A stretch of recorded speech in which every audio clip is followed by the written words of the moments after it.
En République démocratique du Congo, le procureur général a requis la peine de mort contre l'ancien président Joseph Kabila. Jugé par contumace pour trahison, il est accusé de crimes de guerre, de meurtre et de viol en lien avec le groupe rebelle M23. Au pouvoir de 2001 à 2019, Kabila aurait, selon le gouvernement, soutenu les rebelles qui ont pris plusieurs villes de l'Est du pays ces derniers mois. En exil depuis 2023, il est réapparu en avril à Goma, une ville désormais contrôlée par le M23. L'accusation demande aussi 20 ans de prison. En République démocratique du Congo, après un mois de procès, la peine de mort a été requise contre Joseph Kabila. L'ancien président de RDC est accusé de crimes de guerre et de trahison notamment. La justice le soupçonne d'avoir été complice du M23, ce mouvement soutenu par le Rwanda et qui est à l'origine de violences meurtrières depuis des années. Depuis Kinshasa, c'est la peine la plus lourde qui a été requise devant la haute cour militaire de Kinshasa pour l'accusation. Joseph Kabila est le vrai chef de la FCM23, un groupe rebelle soutenu par le Rwanda et qui occupe de larges parties de territoire dans l'est du Congo. Le ministère public a présenté l'ancien président comme complice du Rwanda qui cherche selon lui à renverser le régime du président Tshisekedi. Les avocats de l'État sont allés plus loin, ils ont contesté la nationalité congolaise de Joseph Kabila, le présentant comme rwandais. Alors Joseph Kabila est jugé par contumace. Sans surprise, il est absent de ce procès. Il n'y a d'ailleurs aucun avocat de la défense dans la salle. L'ancien président vit à l'étranger depuis plus de 2 ans. Joseph Kabila était revenu en République démocratique du Congo fin mai à Goma, une ville sous contrôle du groupe rebelle AFC M23. Alors pour le ministère public, eh bien c'est la preuve que l'ancien président est de connivence avec le groupe rebelle. Les proches de Joseph Kabila dénoncent une persécution politique et une mise en scène. Le verdict de ce procès très médiatisé ici à Kinshasa est attendu dans les prochaines semaines. Kabila, Laurent Désiré, était opposant à Mobutu Sese Seko Kugumbendu Oasabanga. Et il faisait sa rébellion du côté de l'Est. Il avait pour ami Christopher Kanambe, qui était marié à une certaine Marceline.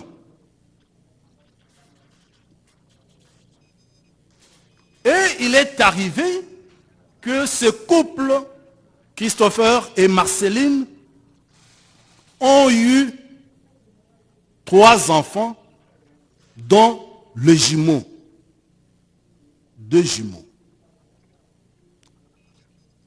Et M. Christopher Kanambe trouva la mort. Ami à Christopher, Laurent Désiré Kabila va se marier coutumièrement à Marceline et va sociologiquement adopter, je dis bien pas juridiquement, sociologiquement adopter les enfants de Marceline. Et entre-temps, Abiyarimana, à qui Christopher faisait opposition, trouve la mort. Mobutu récupère la femme d'Abiyarimana. Comme pour dire en politique, il se passe des choses. C'est par cette façon que Kabila va être intégré, pas dans la famille biologique, mais dans une famille par alliance, parce que sa mère, Marceline, est devenue la femme de Laurent Désiré Kabila. Et cet état de choses est corroboré par le constat suivant. Maman Sifa n'est pas sa mère biologique. Laurent Désiré Kabila n'est pas son père biologique. Kabila n'a pas été adopté juridiquement. toutes les demandes d'Étienne Kabila, d'Ibrahim Kabila, biologique, la génétique de Laurent Désiré Kabila, ces membres de famille réclament du prévenu, si vous êtes notre frère, comparons le sang par le test ADN. Demande irrécevable. Vous en avez encore pour preuve que Aimé Kabila, qui était dans la même logique, a été assassiné. Floribert Chebeya, qui était sur les traces pour la défense d'Aimé Kabila, nous connaissons tous le sort qui a été réservé à Floribert Chebeya. Tous ces faits, ainsi que les publications des journalistes, prenez Ngoïmou Kena, le professeur, commet une imprudence de révéler ce qu'était sa mission en tant que gouverneur nommé par le prévenu. Il dit, et nous avons suivi, j'avais 3 missions. Il fallait créer une identité proche pour donner à Joseph Kabila une paternité. C'est ainsi qu'en 2001, s'il avait prêté serment comme moi, Joseph Kabila, en 2006, à la suite du travail fait par Ngoïmou Kena, qui lui avait ajouté le nom de Kabange, il va prêter serment comme moi, Joseph Kabila Kabange. Mais comme a dit Richard Bondo, mon distingué confrère, ça ce n'est qu'un pseudonyme. Je me demande comment certaines personnes ont honte de leur identité, de leurs origines. Moi, je ne peux jamais avoir honte de mes parents, de mes origines. Et j'enseigne ça à mes enfants. Alors, à part la contestation des enfants biologiques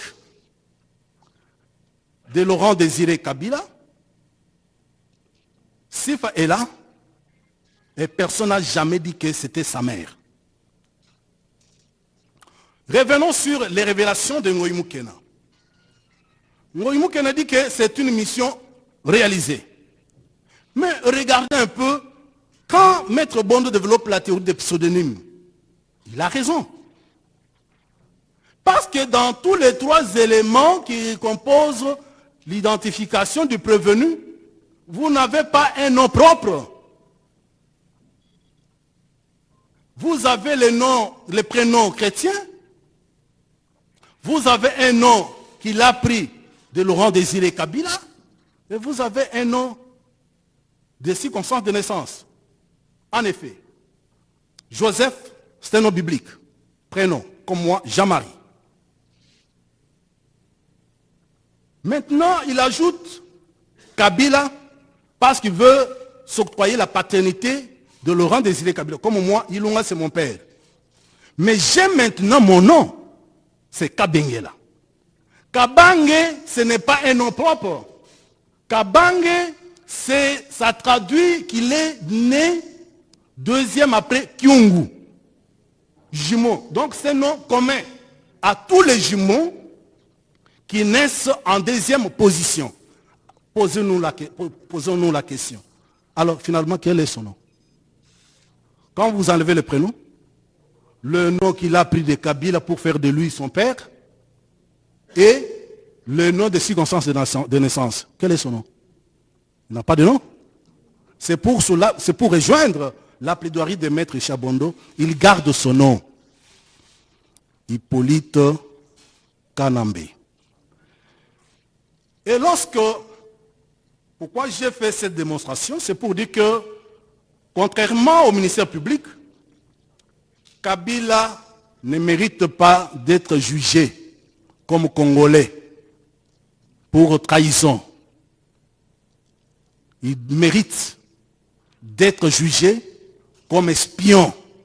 Parce que la loi dit que tout étranger qui se livre, qui livre les secrets de défense, qui livre les édifices, les bâtiments, les constructions à une puissance étrangère. Et donc, c'est un étranger qui était au service de la puissance ennemie. J'aborde la question relative à la confiscation spéciale. C'est notre contribution parce qu'il revient au ministère public de requérir là-dessus. La confiscation de biens du prévenu est en droit pénal une peine complémentaire généralement obligatoire, mais des fois elle est facultative. La confiscation spéciale peut porter sur le corps de l'infraction, sur l'objet ayant servi à la commission de l'infraction, sur les choses qui ont été produites par l'infraction, ainsi que sur les choses destinées. Nous insistons. Les choses destinées à la commission des infractions tant que la propriété revient au prévenu. Nous sommes sur le dernier point de l'article 14 du Code pénal congolais. Dispensez-moi de dire livre 1 parce que vous ne trouverez pas l'article 14 dans le livre 2. C'est pourquoi je dis article 14 du Code pénal congolais. La spécification du livre étant superfétatoire. Il est dit ceci à cette disposition légale. La confiscation spéciale s'applique uniquement, point 1, aux choses formant l'objet de l'infraction et à celles qui ont servi ou qui ont été destinées à la commettre quand la propriété en appartient au condamné. Parce que des fois, on pense se limiter aux choses produites par la commission de l'infraction ou aux choses qui auraient servi à la commission de l'infraction. On oublie les choses qui sont destinées. S'agissant des choses destinées à la commission des infractions pour lesquelles le prévenu est ici poursuivi, il y a lieu de signaler que toutes les richesses que le prévenu s'est acquises durant son séjour en République démocratique du Congo, le prévenu les destine à la commission des infractions, étant donné qu'il a été jugé à bon droit que les choses destinées à commettre l'infraction comprennent toutes celles dont le prévenu a fait usage intentionnel depuis le commencement de l'exécution jusqu'à la consommation de l'infraction, et celles que le prévenu avait avec lui, mais dont il ne s'est pas servi, parce qu'il n'en a pas eu besoin. C'est très important. Et même celles que le prévenu avait avec lui, mais dont il ne s'est pas servi, parce qu'il n'en avait pas eu besoin. Et parce qu'il n'a pas eu l'occasion de s'en servir. Tel est le cas de toute la richesse accumulée par le prévenu. Il est entendu que la confiscation de biens destinés à la commission des infractions constitue à la fois une peine et une mesure de sécurité publique qui peut être prononcée même par le juge d'appel si le premier juge ne l'avait pas fait, et ce, même si l'infraction faisant l'objet des poursuites est couverte par la prescription. Il y a une référence, je cite Georges Mineur, et vous aurez les références dans notre note de plaidoirie. C'est dans le même sens qu'est écrit l'article 131-21 du Code pénal français, tel que mis à jour le 26 juin 2024, qui dispose comme les libellés de notre législation congolaise. À ce sujet, l'Agence française de gestion et de recouvrement des avoirs saisis et confisqués, établissement public sous double tutelle du ministère de la Justice et du ministère des Comptes publics, a publié ce qui suit. En privant les organisations criminelles de leurs ressources financières, on affaiblit leur capacité à opérer et à se développer. Et l'on restreint leur facilité à commettre d'autres infractions ou financer de nouvelles activités criminelles. Ce qui contribue également à prévenir la récidive. Dans l'espèce, M. Joseph Kabila, alias Hippolyte Kanambe Kazemberera, fondateur et financier du mouvement terroriste AFC M23, trouve les moyens de faire fonctionner et financer les mouvements rebelles qui sèment terreur et mort d'hommes dans la partie est de la République du Congo, dans le gigantesque patrimoine qu'il s'est acquis depuis 2001 jusqu'à ce jour. Sa fortune est ainsi acquise constitue ni moins ni plus des biens destinés à la commission des crimes pour lesquels le prévenu est poursuivi. Il y a donc lieu, sous réserve de biens nécessaires à la survie du prévenu et de ses dépendants, de priver le prévenu de tous les biens qui lui facilitent la commission des infractions pour lesquelles il est poursuivi. Donc, votre haute cour militaire, sur réquisition du ministère public, comprendra que toutes les richesses, quand vous aurez déjà donné à la République ces dommages d'intérêt que nous allons vous présenter, le reste de biens pourra faire l'objet de confiscation. Monsieur le Premier Président, j'en viens maintenant